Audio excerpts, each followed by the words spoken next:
we're going to what would be part 3 in creating a website. And this is the nitty-gritty bit where we're actually going to get the divs or create the divs for the layout of the page. We're going to create a wrapper div and then 4 divs within that, which will be a banner, a navigation bar, the main content area, which will be the changeable area of the website, and a footer in which we could put copyright information. So we're using Dreamweaver for this. What we're going to do first is going to insert a div. So if you go up to Insert, click on Insert, and go down to Div. Now, on earlier versions of Dreamweaver, you might be looking for layout tags or layouts, but it will be somewhere off the Insert menu. So just make sure you can find that. Click on Div. The Insert Div box appears. At the moment, the insertion is at it's going to go in at the insertion point wherever you happen to be. Click on New CSS Rule. The selector type we're going to choose is ID, which applies to only one HTML element. That is one element per page. I'm going to click on that. The name for our selector is going to be hash main underscore wrapper. So hash is the character that we use, the symbol to target an ID. The ID will go on the tag, and we'll use the hash within the style sheet. This might make more sense if afterwards you review the style sheet file. I'll do that at the end. Now what we're going to do is change the rule definition. We don't want it to apply just to this document because we want to apply it across the whole website. So we're going to click on that drop down menu. We're going to choose New Style Sheet File. After that, click on OK. So now Dreamweaver wants to know where our style sheet is. We haven't created it yet, so let's do so and keep things organized. So click on the New Folder button, and we create a new folder called CSS, and we'll go into that folder there. Then we'll create a new file name, and the file name we're going to create is main underscore style.css. So that's main underscore style.css. Try and keep it lowercase. Stay away from funny characters. The underscore is fine if you need to separate spaces. Click on Save, and then the CSS rule definition box appears. Now the only thing we're going to do with this is go down to Box on the category on the left-hand side. When we're going to go up to Width here, click in that box and type in 1000 pixels. So the width of our website basically is going to be 1000 pixels. What we're also going to do, the website that we want to create, is going to be in the middle of our browser window. It's going to float in the middle.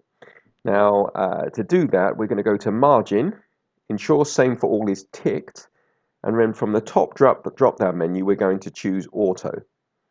Notice it goes through all of them, but it's basically making sure everything is auto, particularly left and right.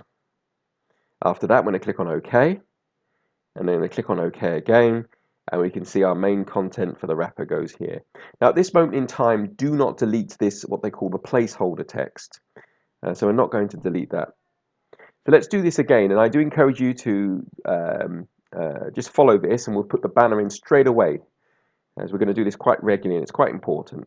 So, how to insert a div? Insert div. Where are we going to insert it? Well, this is going to change it a little bit. We're going to change the insert to after the start of the tag, and the tag we're going to select is the div ID main wrapper.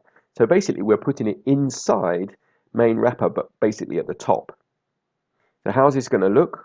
Well, we're going to click on New CSS Rule.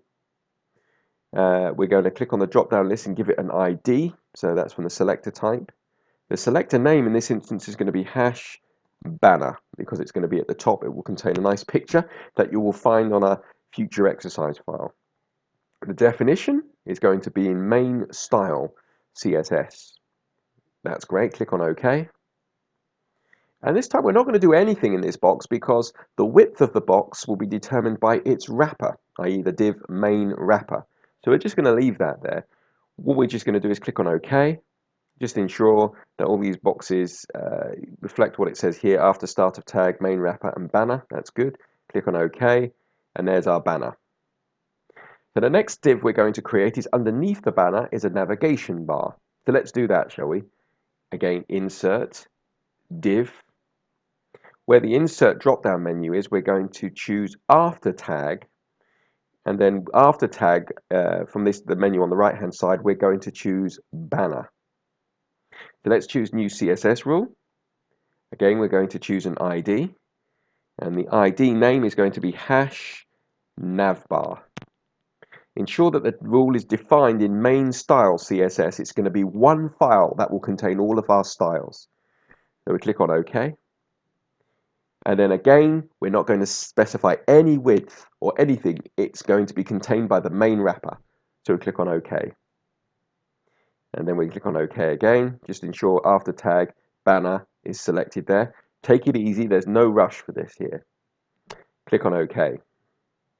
Let's do this a couple more times. The next is for the main content. So this is the area in which most of our changeable content in each of our web pages will occur. So we click on Insert and Div. We're then going to choose After Tag, and the tag is the navbar.